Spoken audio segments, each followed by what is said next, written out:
Doug Hoffman, the conservative candidate in the 23rd Congressional District of New York, has conceded defeat, and NBC News can now project that Bill Owens, the Democrat, has won that special election in the 23rd Congressional District of New York. Welcome back to this special election night edition of Hardball. With me now, the host of The Ed Show, with Ed Schultz, and the Politico's national politics editor, Charles Mathews. Charles and Ed, it's an amazing night. The rule of unintended consequences continues to rule in our life. The Republicans fight over a seat in Congress up in upstate New York after the president picks a guy named McHugh up there so the Democrats can poach his seat. It turns out the Democrats end up poaching that seat, Charles, after all the Sturm and Drang. Yeah, it's the silver lining in the president's cloud tonight. I think if you take a look at that race, I mean, it's really remarkable that given the surge in the polls that Doug Hoffman had over the last month. I mean, the guy came roaring back in 1 month's time to take an enormous lead in some of the late polls, and all of a sudden, bang, on election night, he falls short. And you really have to wonder about, all the talk we hear about all the energy and the enthusiasm in the conservative grassroots and among the Tea Party movement, just whether it's a paper tiger or not after tonight's performance. Well, all this talk about the far right getting great political power, and we just had this guy Mark Williams that I've known forever, and these guys make a living pushing that stuff. But the fact is, look at the two guys that won. McDonnell in Virginia pulled in his horns dramatically. No cultural references, no Pat Robertson, no Sarah Palin. He talked about his daughter going to Notre Dame and being a ROTC officer, serving in Iraq, the most mainstream military tradition you can imagine in Virginia. Classic center-right, rejecting the far right. Chris Christie is a big city moderate prosecutor, classic in the Tom Dewey tradition of the East Coast Republican Party. The wingnuts are not winning elections. They're winning by not being there, seen visibly during the course of the election. I find it fascinating. And when they all went up there and endorsed this guy, Hoffman, up in upstate New York, he got beaten when they realized who his friends were. Yeah, well, when Palin and Santorum showed up, and Dick Armey, one of the most interesting named person in history, that guy named Dick Armey shows up, they said, maybe we don't like this guy. Well, he also wasn't as talented a candidate as Bob McDonnell. I mean, there was a vast difference. I mean, he got crushed by the local papers for not being familiar with local issues, and he wasn't nearly as smooth and articulate as Bob McDonnell on the stump, who ran a pretty flawless campaign in Virginia. Yeah, I did run a flawless campaign. And by the way, he ran a positive campaign, and so did Christie.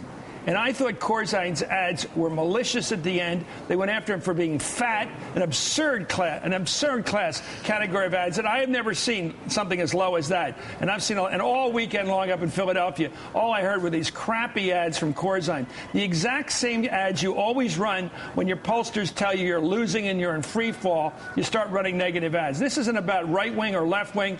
This is about better politics beating worse politics. I found it fascinating. And maybe I'm trying to explain away a defeat for the Democrats, but I see something interesting here. Positive Republicans beating negative Democrat in New Jersey, positive Republican overcoming his own conservative, in fact, right-wing background to win the election like Reagan did when he ran in 80. Very interesting. Not what we heard from Mark Williams a few minutes ago. Ed Schultz, weigh in here. I find it nuanced but interesting. Yeah, well, as much as people in New Jersey like Barack Obama, he couldn't overcome and help a low-rated governor who was falling. And what does he have in common with John Corzine?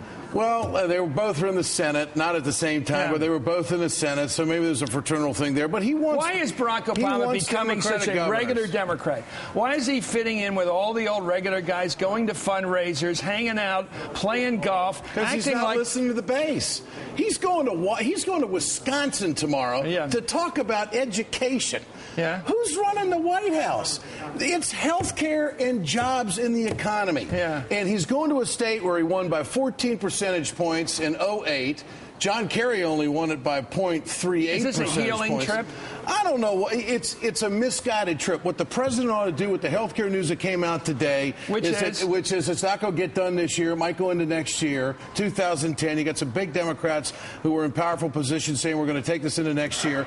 Mr. President, go to Capitol Hill and get this thing done. I agree with because if they had gotten this thing done back in August and met the deadline, you don't have any more Republicans on board right now than what you had, back then. can. Go get this thing done, and maybe you could have salvaged Craig Deeds. Because right now people are out there thinking, gosh, the Democrats aren't doing anything for me. What's this change thing? No jobs are being created. They couldn't even do health care, and that's what their whole thing is all about. Well, you're an expert on health care. You talk about it, and you really understand the issue, Doug. And is it possible that he's making a huge strategic error in putting it off to an election year? Absolutely. Absolutely. You want to do something decisively at this point. There's been enough talk. There's been enough discussion. They had this bill, Chris, written back in July. Yeah. But Obama's a consensus guy. You know, he wants everybody in the room to like him. No, he wants to get a Republican. He wants to get a Republican. Let me ask you about, Charles, let me ask you about how this is going to read in the paper tomorrow. What's it going to read like as people write this up, this election tonight? Is it going to be, in baseball terminology, a doubleheader goes to the Republicans? Is it going to be as simple as that? Or is there going to be some nuance here about people not liking big money in politics, Corzine, Bloomberg, turning against the Wall Street types? I don't think there's going to be a whole lot of nuance in this, Chris. I mean, this was a big sweep when you take a look at it. This was a Democratic state in New Jersey that the Republicans took, a state that they haven't been able to climb that mountain in a very long time. And when you take a look at the numbers in Virginia, it was a clean sweep. I mean, those were, just short of landslide numbers. It's pretty remarkable. And there's no way that the White House isn't going to get tagged into those stories because, on the one hand, it wasn't exactly a White House loss. And if you take a look at the exit polls in both of those states, they reveal that voters were not, by majorities, voting against Barack Obama. At the same time, the Obama administration was involved in those races. And at the same time, you cannot look at the Virginia results and not see a statement on the National Democratic agenda there. Let me challenge my colleague here. Yeah. You're Evan Bayh. You're already worried about re-election. Yeah. You're Blanche Lincoln down in Arkansas. Yeah. You're Mark Pryor. You're Ken Conrad out in North Dakota. Yeah. Are you now more worried about getting beaten on health care at home? After tonight, you got to do what's right for the people. You got to change the people of your state. This is if it's all about getting reelected. No, it's about your state. You have to represent it. You got to bring health care to them. You got to bring reform. Well, that's what they ran on. They ran on change, and Blanche Lincoln is just going to have to step up. And so is Ken Conrad. Isn't she about 20 points behind right now? She's behind, but she wouldn't be behind if she would step up and support the president on what he wants to do with health care. And the president needs to be stronger as well. Why isn't she doing it then? Democrats Do you know her state more than she knows it? I know that there's only 10% black population there. I know that. And I also know that education has not gotten the kind of resources it needs. Well, what's she supposed to do? She's supposed to line up and support the public. Even if it costs her a seat. It's not about them. That's why people are revolting right now. The people are going against the Democrats right now because they're not doing it for the people. They're doing it to save their rear ends. What does a conservative, a senator from a conservative state do on health care? Well, what's the right thing to do, as you put it? I think they should get on board as well. You don't want to be on the wrong side of history on this. There's other issues that the Republicans, if the Republicans really want to win, there's other issues they can win on. Okay. They can win on security. They can win possibly on taxes. They can possibly win on the deficit. But you don't want to be on the wrong side of reform. There are people in this country that are dying even in Arkansas because they don't have insurance. And to be on the wrong side of that for a few bucks is the wrong call.